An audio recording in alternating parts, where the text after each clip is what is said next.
Hello, Sir Isaac. Hello, Nagarjuna. How come we're on the moon, and why was I reincarnated as Gandhi? I thought it would give a nice perspective on nation states, although the Gandhi avatar is probably because of lack of funding. I want to ask you about your preferred societal structure.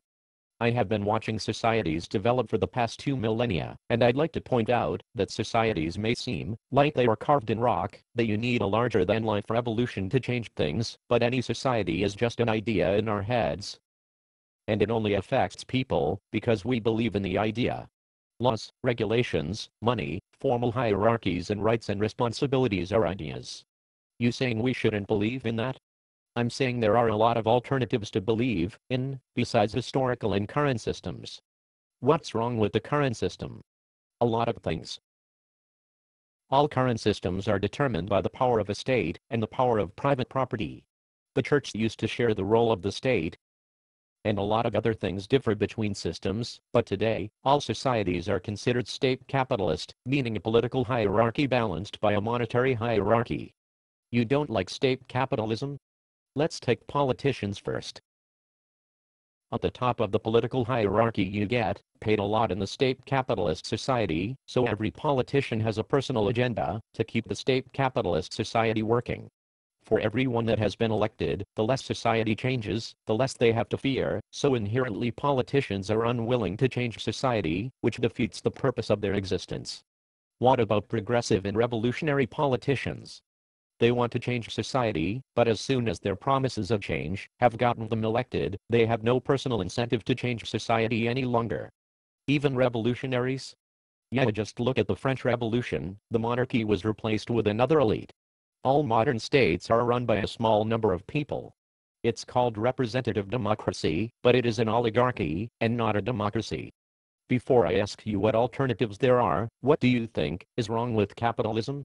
I'd say there are two problems that I can think of. Firstly, I think everyone agrees that the labor you put into something that is important to others should equal the money you get paid for doing it, or vice versa. But in practice this is not so. You have inheritance, gambling, gifts and stock trading, and money trading where people get money for doing nothing useful at all. And you also have really low pay rates in some countries, but not in others, and the reason for this is the other main problem. Money generates money, and as a consequence, poverty generates poverty. You're gonna have to expand on that. Not a lot of people know and understand either the system or possible alternatives. I don't blame them. The state educational system would not exist without the state. Why would it promote books that criticize the state system? And the banks, including the state bank, have developed a system of inflation, which means that if you don't give your money to a bank, it's gonna lose its value. Which brings us to money generating money. The banks need the cash, because if you got cash you can invest. An investment is when you buy something and then sell it, and the margin is your profit. And where does that money come from? The poor. Money is relative. The rich are only rich because the poor are poor. What do you mean? If everyone was rich, then the prices would rise and everyone would be moderately rich or poor instead. So you can only be rich if there are others that are poorer than you. It's like being tall. You're only considered tall if everyone else is shorter than you. So, every dollar you make means that everyone else in the world gets poorer by 1/7 billionth of a dollar. Money generates money, therefore means that the rich get richer and the poor get poorer. But what are we gonna do instead? You wanna go back to the Stone Age? No, I want to go forward to a new society. Communism already failed, why go back to it? Firstly, state communism is more modern than state capitalism, so if we go that route, we're not going back. Secondly, all communist societies have failed because they were fascist dictatorships and fascism means state-controlled. Thirdly, pacifism is a necessary component and historically there have been no major pacifist systems. The modern states, that appear very pacifist to us, all have two functions of violence with the sole purpose of protecting the state. Which two? The political elite write the laws.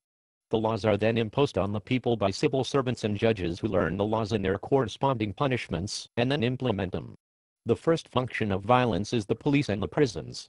What they do is threaten the people with guns, with death, with batons, with financial punishment, with imprisonment, or kidnapping or bereavement of freedom if you prefer. The second function of violence is the military, which protects the state, not against its own citizens, but against other states in an Orwellian sense. Okay, so there's a lot of problems in society today, we all know that, but I'm still waiting for your supposedly better ideas. Of course there are better alternatives. Anyone who thinks humanity is at the peak of development are very egocentric. We are cave dwellers compared to future generations. They will say things like, "You didn't know any better, but we can show them and each other that we can make this a better place already today." Okay, I'm listening. Since violence is a big part of this, the first change we will see is probably pacifist armies. State armies and police forces that change to only non-lethal weapons, like shock grenades and other things, that incapacitate the enemy and the criminals without hurting them. Similarly, the purpose of prisons will cease to be confinement and change to rehabilitation for all criminals. These are just steps on the way though. What about crimes committed where the criminals know that what they are doing is wrong, but they do it anyway? If it's not a problem of habilitation and rehabilitation, then the problem is that they have no legal alternatives, meaning that society has constructed a situation where some people have to commit crimes to be able to provide for themselves and their loved ones. What other changes in society do you predict? States will lose power to the corporations and other organizations. Democracy and lawmaking will come closer to the people in the form of more regional governments. The big countries will divide into smaller groups of people. Also, there will be more international organization with power over the regional governments, and this tension will hopefully not lead to a bloody revolution, but a peaceful removal of the elite. And ultimately, well, there's no end to history, there's only a path and a direction, but it will lead to a flattening of hierarchies. What about the capitalist hierarchy you talked about earlier? One day, people will no longer be anthropophobic. What does that mean? It means an irrational fear of humans. Shouldn't we be afraid of other humans? Normally, you can talk to any human being without getting killed. If you carry a weapon and a uniform symbolizing you want to kill a certain group of people and you meet a member of that group, then you might get killed. Or if people are put in certain situations, they can be dangerous. Maybe society has put them there, or someone's untimely death or rejection from a loved one. But if you treat a human being like a human being equal to yourself, it is very unlikely they will take out their anger on you. How will not fearing each other solve the problems of capitalism? With less governmental control, sufficiently large groups of people can develop self-sustaining societies. That can only happen if people trust each other. The farmer produces food for hundreds of people and relies on them giving him or her medical attention, electricity, TVs, a couch, and frying pans. It's no different from today, except you give and you hope to receive, whereas today you need to take money from others so you can trade it for what you want. It's the difference between being a parasite and exploiting each other and living in symbiosis. We have a surplus if we just change to a more sustainable consumption and recycle everything, but capitalism keeps us fighting over it as long as we don't trust each other.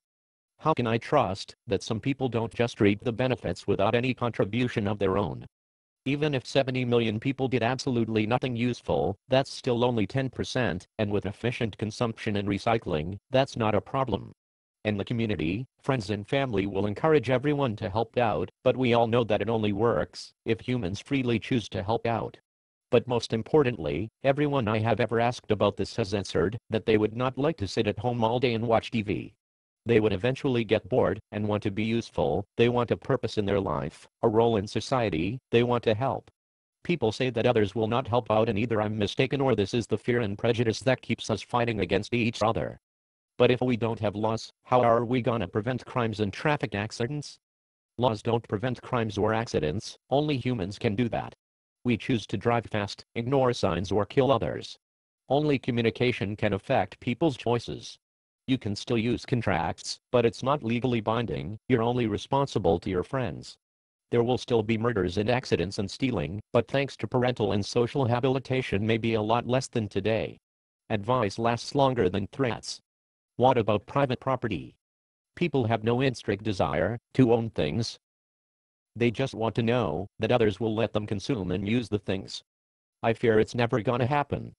Trust me.